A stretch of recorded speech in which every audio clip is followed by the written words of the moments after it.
బాబు చూసినవా గీ రేవంత్ కేరళ పోయి ప్రచారం చేస్తుండు. కేరళలో తెలంగాణ మోడల్ డెవలప్మెంట్ అని ప్రచారం చేసొస్తుండు.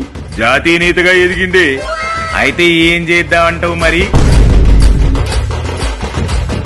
ఇక నువ్వు ఏదో ఒకటి చేయాలి. ఇట్లా ఫామ్ హౌస్ లో కూర్చుంటే నడవద్దు. ఇక నీకు పార్టీ అప్ప చెప్తే లాంగా పనులు చేసి నాశనం చేసి ఇప్పుడొచ్చి ఏడిస్తే ఏం ఉపయోగం రా? రేవంత్ సర్కారు సంక్షేమ పథకాలు అమలు చేస్తున్నది, డెవలప్మెంట్ చేస్తున్నది.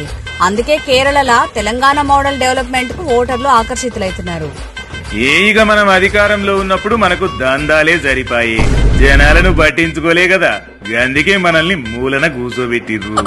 సరే ఇక ఆపుర్రి, నేను సమ్మర్ వెకేషన్ కి అమెరికా పోతున్నా. రిలాక్స్ అయ్యి వచ్చినాక మాట్లాడదాం. ఏగా పువ్వు పార్టీ వాళ్ళు చెప్పిన కండిషన్లకు ఒప్పుకొని పార్టీని విలీనం చేస్తే అయిపోతుండే. నిన్ను నమ్మి పార్టీనిచ్చి తప్పు చేసిన. ఆ పని చేయండి సారు, దరిద్రం పోతుంది. మన టిల్లుగాడికి కూడా పని ఉండదు కాబట్టి రోజు దావతులు చేసుకుంటాడు.